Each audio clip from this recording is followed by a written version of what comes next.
which goes back to the time of Atlantis. Now, Atlantis was a period of experimentation. It was the first time that human beings had existed anywhere within the universe. And so people decided to play a little bit to see what it was like to be human. And so at the time, those who were on the planet developed this little chip, which was a genetic accelerator. So what you could do with this chip is to program it to do just about anything you wanted. So you could, let's say, make yourself 15 foot tall. You could take on, say, animal genes. So if you worked with a particular animal group or were fascinated by a particular animal group and you wanted to reflect that you worked with that particular group, then you could take on, say, tiger genes. So you could literally color the human body so that by taking on a tiger gene, then your skin would take on the pattern of marks that the tiger has on its skin. That kind of thing. Some people went a lot further than that and created some bizarre situations, which is why for some people the memories of Atlantis are a little bit scary. But in this current lifetime, people who carry these chips, they're being switched on, because don't forget what we're doing in this current lifetime is going through a shift in consciousness. We are changing our consciousness levels. We are going from what we have been, more or less, back to what we were at the time of Atlantis. And as we take on the extra soul energy that is needed to raise our consciousness levels, these chips are being activated. And they can have some quite bizarre effects on people's bodies. I'll give you an example. I've worked with people who are turning into mermaids. Literally, their legs are beginning to fuse together and they're losing the use of their legs.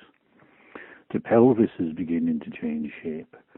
I worked on somebody who had a fin growing out of their spine, as a fish would have a fin, that they'd had surgically removed some years before. That's one example. Oh God, there's hundreds of them. We had somebody who had taken on tree genes. So in other words, the Lord of the Rings story, where the Ents, which were talking and walking trees. Essentially, this is what these people were turning into, were humans, but the skin was changing more to tree bark. Their feet were growing protrusions that were like tree roots. But in this lifetime, of course, the biggest problem with that was that as we don't have our full consciousness within the body, then the chips cannot be fully active, and therefore they only create half the situation, not the full situation that it would have been in the time of Atlantis. So it creates massive physical problems. So for people who are turning into Ents, for example, into these human trees, they were doing what a tree does, which is to pick up everything that's in the atmosphere, excuse me, and work with it within the body, if you like, to sense what is going on in the world. But of course, the world is very polluted now, whereas it never was at the time of Atlantis. And so what these people were doing was taking in massive amounts of pollution out of the atmosphere, and they couldn't deal with it, so their bodies were becoming increasingly polluted. Never mind about the strange changes that were taking place physically in their body. So yes, eventually I found a way of working with these things, of actually removing these chips out of people's bodies and then readjusting their DNA so that they reverted back, if you like, to a standard human pattern, so they weren't taking on these little oddities that they'd added 80,000 years ago, at the time of Atlantis. Okay, I just wanted to move on to the subjects of alien races, which you mention in your book, The Human Soul, and that various aliens have visited Earth either as physical creatures or as non-physical creatures. How do we as humans need to be aware of aliens, and what should we be doing about them?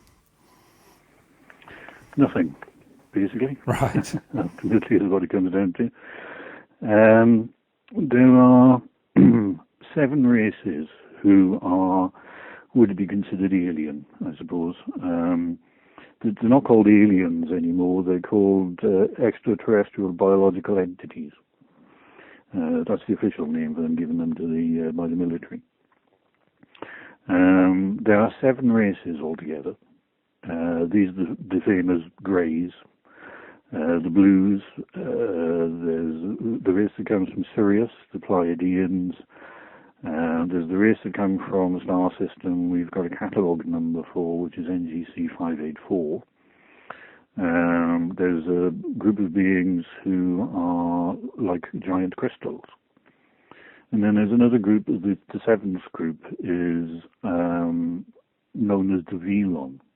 And they've been causing a lot of problems as far as the Earth is concerned. But and so for a lot of people, they will have caused them problems and influenced a lot of what's been going on in their life. But the other 6, so the six of those races are, if anything, working with us. They're doing everything they possibly can to help us and the Earth undergo the kind of energy change that we're undergoing.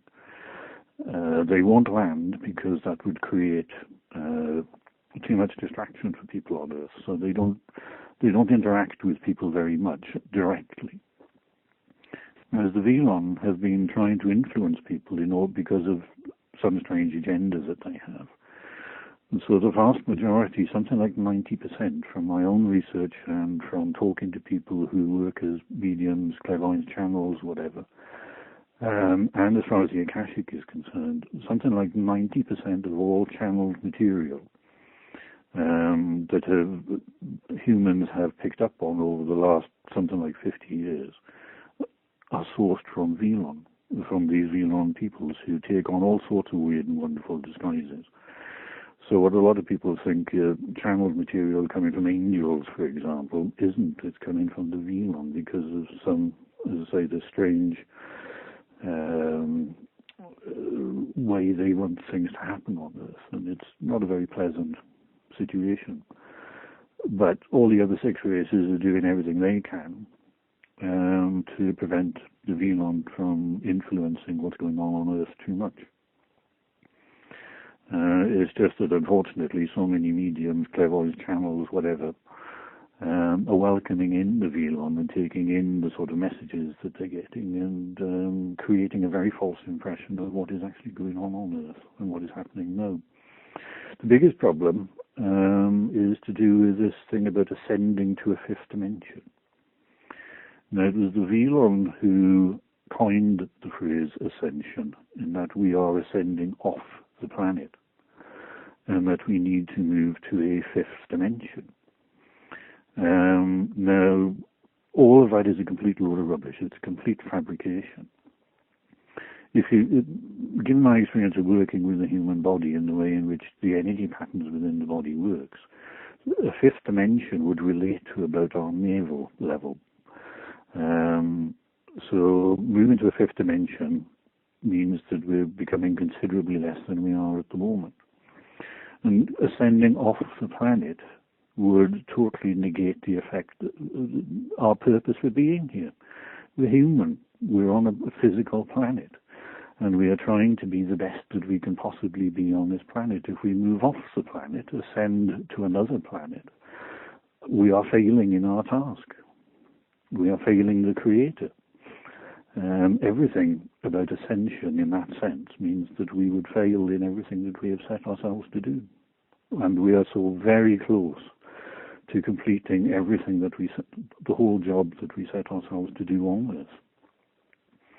So, no, the vast majority of these NTBE races are very friendly towards us, very helpful. It's only this one race, and their influence is now diminishing very rapidly. They're having major problems remaining within the universe for all sorts of different reasons.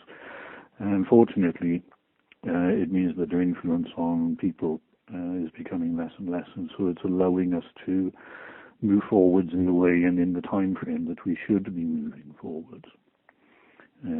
Because everything has accelerated very recently, which a lot of people, I suspect, are feeling just now.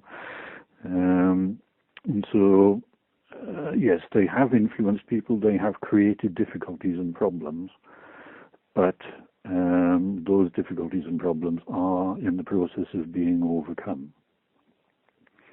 The main problems they've created, I suppose, are with people like Freemasons. By that I mean the very higher levels, the 30th level and above 33rd level Freemasons are all connected into this Velon stuff. And it's created a lot of problems because of that, and a lot of influence within governments and the way governments function and that sort of thing. Never mind about the so-called Illuminati. Because a lot of this is in your last two books, the Project Human Extinction and the Annunaki plan. Is that right? Yeah. Yeah. That's right. The Project Human Extinction was written to try and say to people, this is what the background information is, and don't be taken in by it. And then the Annunaki plan, or the Human plan, I wrote specifically, excuse me, for people who have been taken in by what the Anunnaki have been saying and what this Ascension, fifth dimensional stuff. To say it's a false message, and this is the reason why it is a false message.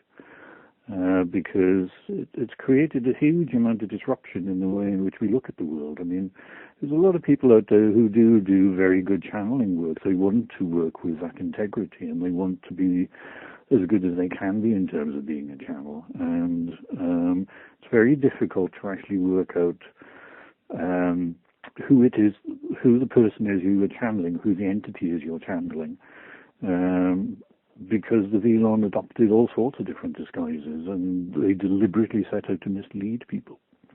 And so what the Anunnaki Plan, Human Plan book is about is saying to people, think about it and think about where this story has come from, and try and work within it and see how you can resolve what's going on with your channeling work. And instead of working with the channeled source that you are currently working with, is ask for a different one that your higher self can trust.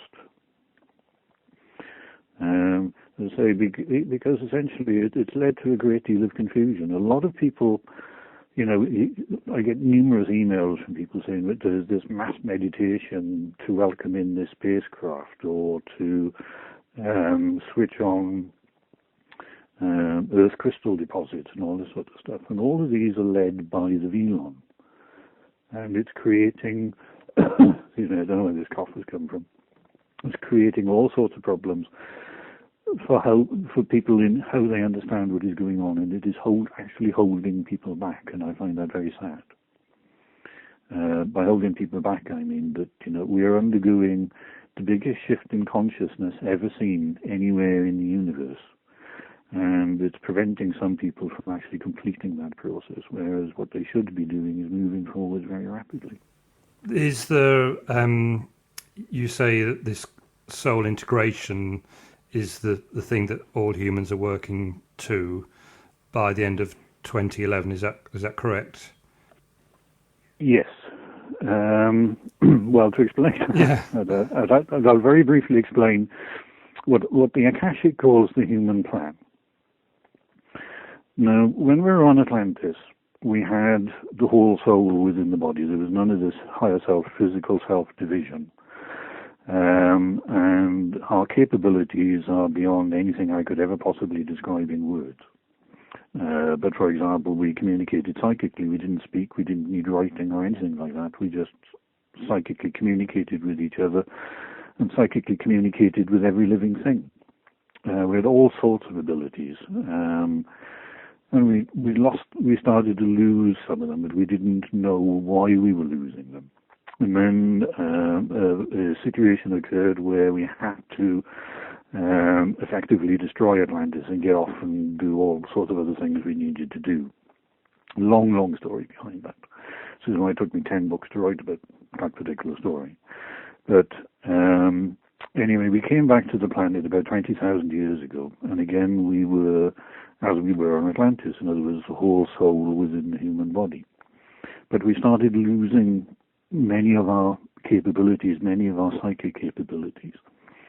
And what we ended up with eventually is the sort of division that we have now. We have a physical self, So the physical